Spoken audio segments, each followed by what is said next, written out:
This is Billy, real-time fishing, real-time custom rods, and doing a little video on the kind of baits I may use in certain situations. And my son-in-law and I, or my grandson and I, were kicking around some ideas, some things to say. If someone invited us to go fishing and I couldn't take the arsenal of baits that I have, and I could only take maybe one fishing rod, it would be a medium action with a moderate tip on it.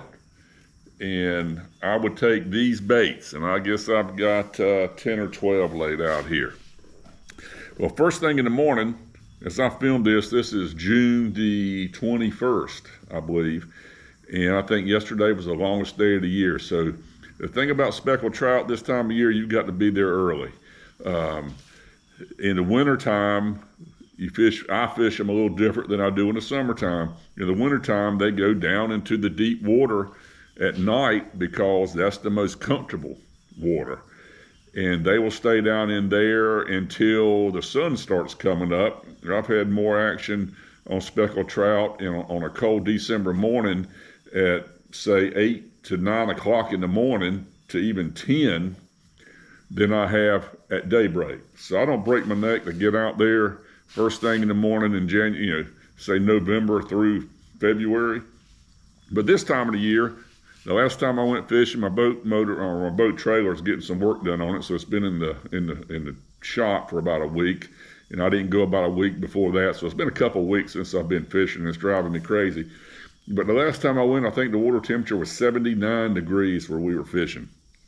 So you got to get out there early. So what they do what the speckled trout do in the summertime is just the opposite. They move up onto the shallows at night when the water cools and becomes more comfortable.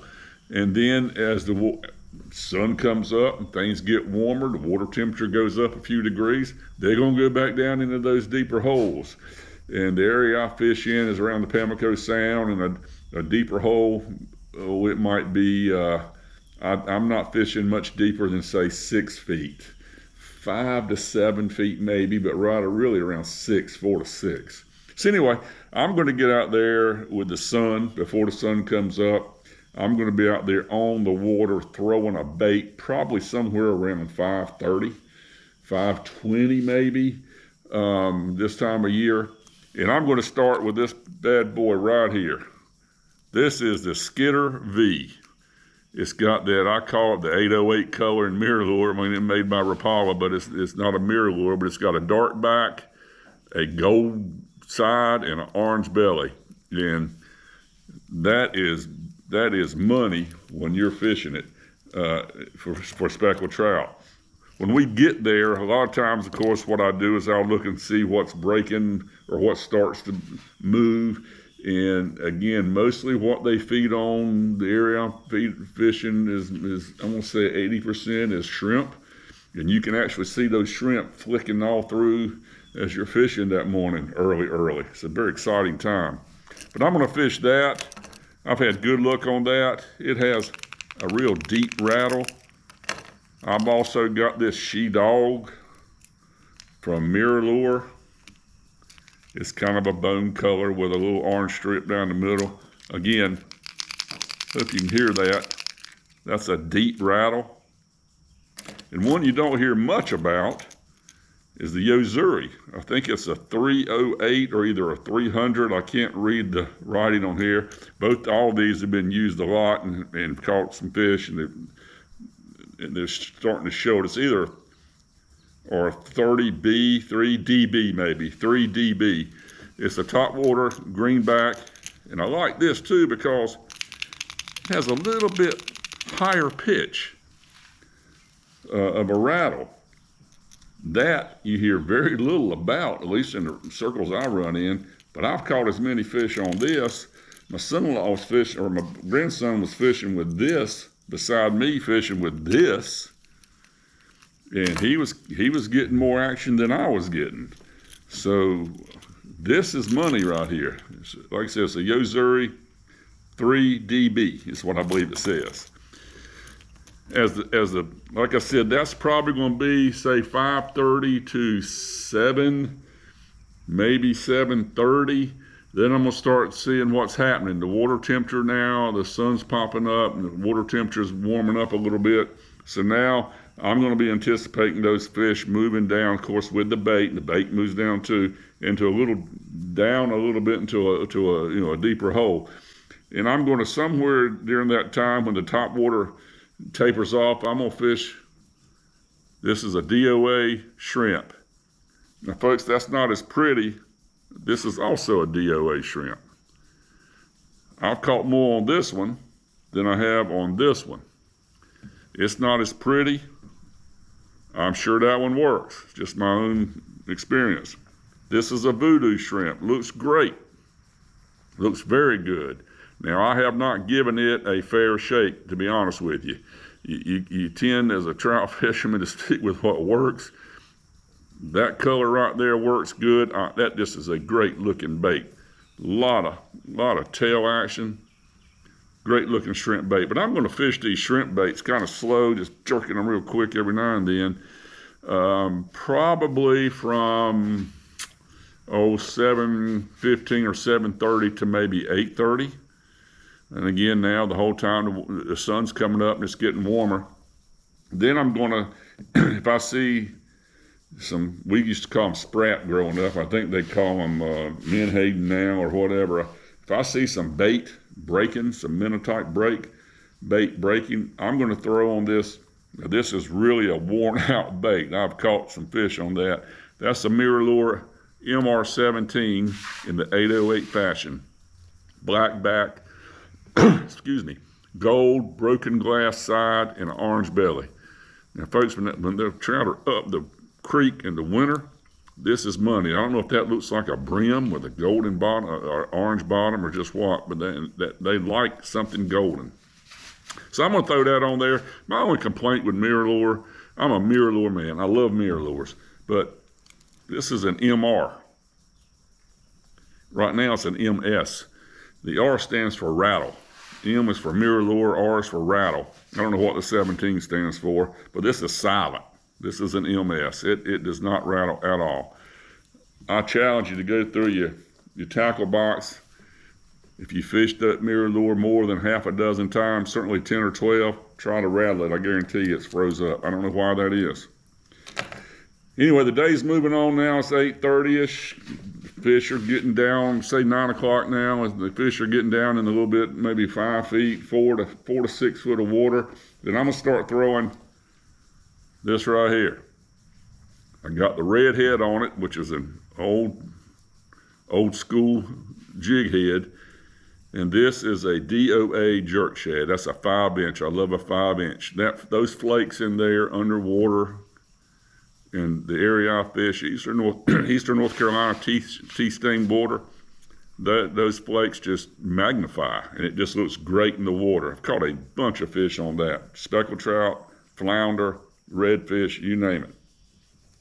And I'm going to fish that probably until 9 or 9:30, and I'm going to sprinkle in, this is another great bait. I think the state record was caught on that. There's a Z-Man Dark and Stormy 4-inch jerk shad. I don't think they come in. I'm a 5-inch jerk shad guy. I like a 5-inch bait in the summertime, but I don't think they come in 5-inch. If they do, I can't find them. But I'm gonna throw that on an 1/8-inch jig head, probably something with a belly weight on it, a hook with a belly weight on it, and I'm gonna fish that in those deeper holes. Kind of slow, sharp twitches. The other money bait, again, I can get this in 5/8 and everywhere it's sold out. This is a Beer Run by Z-Man. This is 4 inches. That, again, I think they're chasing shrimp in the area I'm at. I don't know if that looks like a shrimp with those colors, those gold flakes and that white belly. I don't know. It's about the size of a small shrimp, but that is a good bait in eastern North Carolina in the Neuse River. As the day moves on, it's getting warm. I can't stand it myself past about 10:30, 11 o'clock if I've been out there since, on the water since 5:15 or 5:30. But anyway, sometime after that, I'm going to throw a 5-inch. This is a Slam Shady color. And I like the hooks that have the weight on the bottom of it. Now, this one happens to have a little twister on it, a little flash spinner. And what that does is that bait, even when you're given a steady retrieve, it's going to just go back and forth, just like that. And this is going to help do that. And that bait just moves like that through the water. Very, very, very successful bait. That's a good color too. It resembles the beer run a little bit without the gold flakes. Very good bait right there. The other favorite bait though, as it gets warmer, is a matrix shad Creo shrimp. And I weighed it on a jig head, just like that. That's money too. As it gets warmer, throw that, let it sink to the bottom of those 5-6 inch holes, and just kind of work it out slow, little pulses. Caught a lot of trout on that. That's a fairly new bait for me. I got it at Academy Sports, and the bad thing about those box stores, those sports shops, I'm nothing against Academy, but they're always out of stock. They don't know how to stock them. So I waited and waited. Every time I went in there, they didn't have it. Well, finally run out. Well, I went to the website for Matrix, and I ordered 25 of these. They come. It's fairly reasonable. The other thing I'm gonna throw in there in the mix of all this, if I think there's a redfish especially, is an Aqua Dream spoon, a gold spoon. Again, I haven't given this one its due like I probably should have, but if I'm fishing for redfish, that's probably going to be on there pretty early, especially if they're in the shallows and say 1 to 2 or 3 foot of water. I'm going to probably be throwing that right there. And like I said, I'm going on someone else's boat, so I don't want to tie things up. So I'm going to throw every one of these baits. I'm going to put all my paddle tails in one slot, my jerk shads in one slot, put my Aqua Dream in one, a mirror lure in one, put it over here. I'm going to put my Topwaters in one. I'll get them all in one. And I'm going to put my shrimp in one.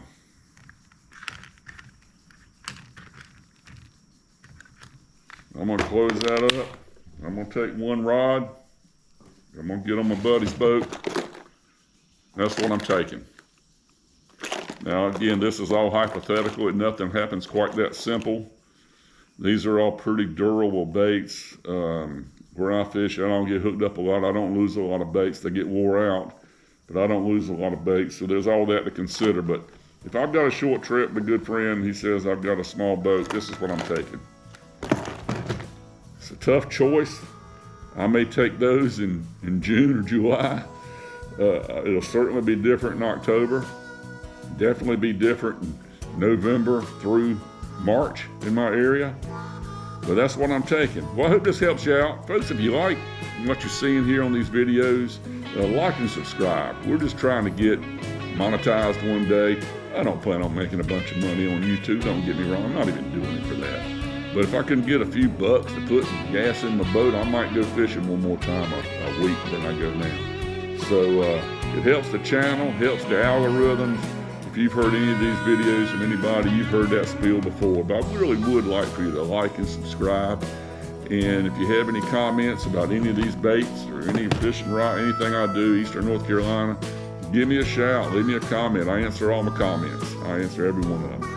So anyway, this is Billy signing off for now. Hope y'all keep your lines tight and catch a bunch of fish.